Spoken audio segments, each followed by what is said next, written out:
Hi everyone, Lenny here. We're talking about Bible digital tools, the tools that you can use on your tablets or your smartphones. And in particular today, we're doing a getting started with Blue Letter Bible. Now Blue Letter Bible is one of those websites that you can get to by browser, but we're going to show you the advantages of actually putting the app right on your device, your smartphone or your tablet, and what are the things that you can do once you get started. This particular video is really just an intro. We're not going to go through all the features, but for those of you just getting started, this is the place to be. So, also I wanted to bring up that I'm using an iPad today to demonstrate it. When you use a smartphone, it should look somewhat similar. Just because the screens are smaller, sometimes they have things in a little bit different place, but really all the features that I'm showing you should be able to use regardless of whether you have Android or whether you have iPhone or whether you have a tablet or whether you have an Android tablet. It really doesn't matter. Most of the features that I'm showing should be available in one form or another, just depending on the size of screen you've got. All right, so let's dig in.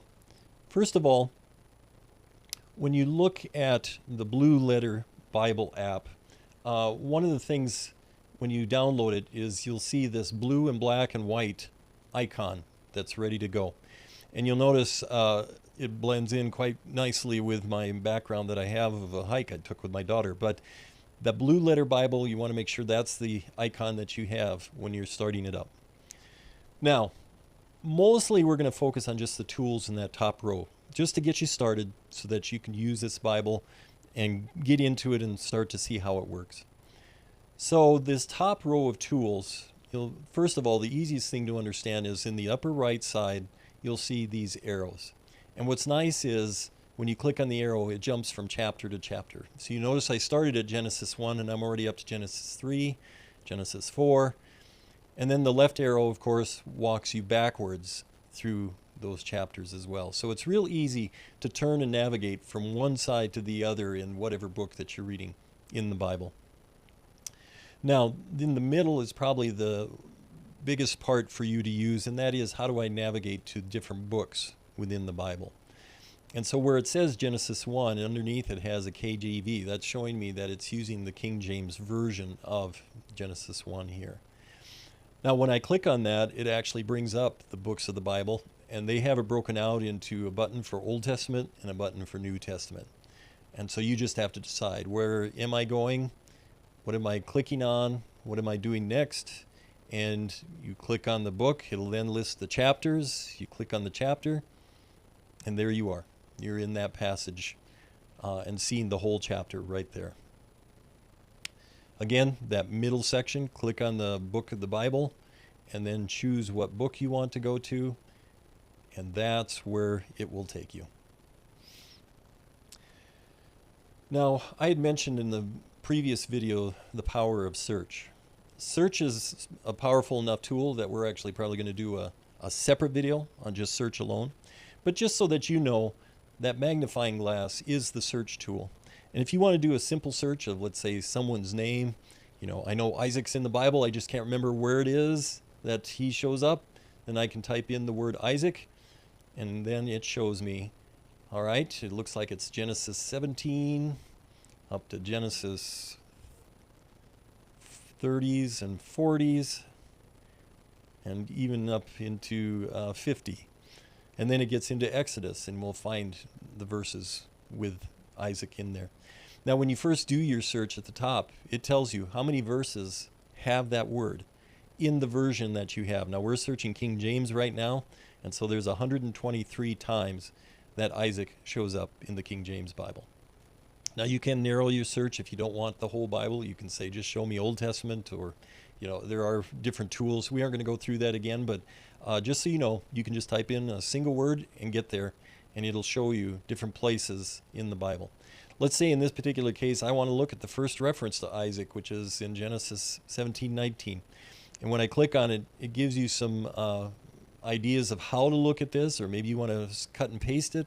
I'm just going to say, no, I just want to read it in this Bible view. And there it takes me right to where Isaac is mentioned. So that's search, a very powerful tool. Now on the upper left side, it has a little icon of what looks like little books. And this is where you can get to your translations of your Bibles.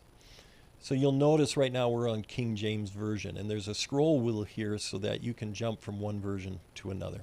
So if I want to switch to Christian Standard Bible, I just scroll the wheel so that shows up, and I just click on Go, and now you'll see in the middle it shows me I'm using the Christian Standard Bible instead. So you can choose which versions of the Bible you want. Now, when I downloaded this, it also, by the way, has a place here where you can say Manage Bible, so I'm going to click on that. When I downloaded this, I had 4 versions that it came with. Now notice 2 of these versions are just right on the device itself. The King James Bible, it downloaded straight to your device. So if you're in a place out camping and you don't have internet, you can still read that Bible. It's downloaded on your device. Same way with the Christian Standard Bible. It came with that downloaded up right on the device, ready to go. Now the other 2 versions, notice there's a notation there. It says online only. So the new international version or the new King James version that came with this, both of those, you have to have the internet to see those. So there are some translations you have to be on the internet, and then there are other translations where you don't have to be on the internet. It'll just download and be on that device so you can get to it no matter where you are. So let's say we want more than just the 4. I want to add a couple of my favorites out there that aren't showing up right now. So I clicked on the button that said Add Bibles at the bottom. And notice the Living Bible is one of them that's available, but it's under the category of online Bibles. So this is one, again, that you have to have the internet in order to get that. I'm going to go ahead and say yes, add that. And let's say that I also want the RSV. So I'm going to add that's also a online only. So you have to be in the internet to get that one. And then you'll notice down below they have the offline Bibles. And by the way, this one up here is Spanish, and I don't speak Spanish, so I can't use it, but maybe you can. But down here are other Bibles then that are available for you to download right directly to the device.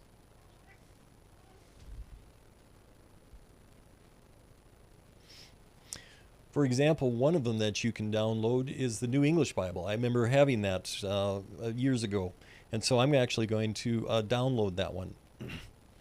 And notice it's spinning. So depending on your internet speed, it may take just a few seconds or it might take a few minutes.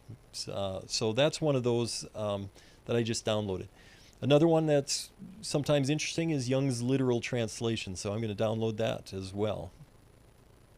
So you've got a whole variety of Bibles available to you right here.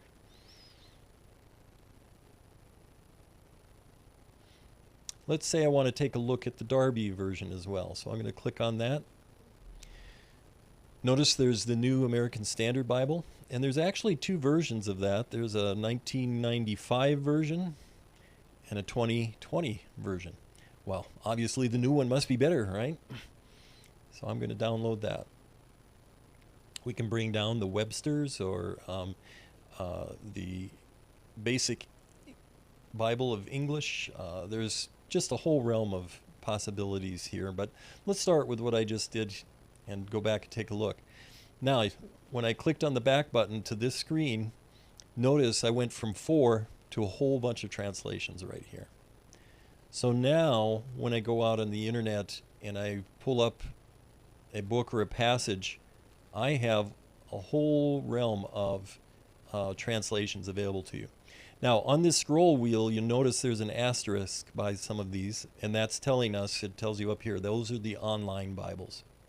So again, you have to be connected in order to see those. But for example, if I do want to see the Revised Standard Version, then I just click on Go, and now it says you've got the RSV, and it's online. All right, now, when you look at the different Bibles that are available, one of the options you have is to have the parallel Bibles, where on one side I have one translation and on the other side I've got a different translation. And so if I want to compare the New Living Testament or the Living Bible, I can bring that and say go, because I'm using it on the right side over here, and now I'll have both versions on the screen at the same time. Now with your smartphones, you might have to turn to a landscape mode where you turn it sideways, you'll have to take a look what's possible with your device. But most of your devices, you can actually have two translations that you're looking at side by side. And what's really nice about that is when you have those passages that are a little bit difficult, or it's something you want to know a little bit more about, you can actually bring that in and take a look. By the way, if you don't want to have the parallel versions, if you go back to that left icon of the Bibles, this right scroll wheel, if you scroll it to the top, you can say none, and then it will only have the one version and not two. Now, originally, when this software came out, that's how you got to your different translations. I think over time, people asked, when I'm choosing the book of the Bible that I want to read, I wish I could choose my translation right there. So they actually duplicated this, and you notice the word Bibles right here. So you can actually do the same thing right under the place where you choose your book of the Bible. The interface is a little bit different. So just to show you that, if you're choosing one main Bible, then that's under what they call primary. And so when I click on one, there it is. But if I want the two side by side, I can click on parallel, and then I can go in and say, bring this one up as well. And so now I've got the two different versions, the two different translations side by side.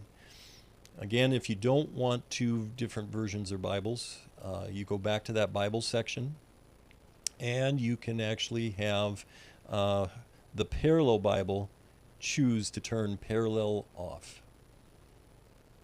So just remember, you've got a primary and a parallel button at the top, and that's how you can choose one or the other. So I think that's enough to get you started. Go ahead and work with the app on your device. Look at how the chapter turn buttons, the arrows, work. Look at how you can navigate from one book of the Bible to another, down to the chapters. Then look at how you can choose your translations. Download several more. There's nothing hurt by having a whole group there for you to choose from. Take a look at how you can search for things. Just do a simple search right now with single words. And then also look at having the parallel, where you have one translation on one side and one on the other. Go ahead and dig in and take a look, and then join us for the next video. We'll see you then.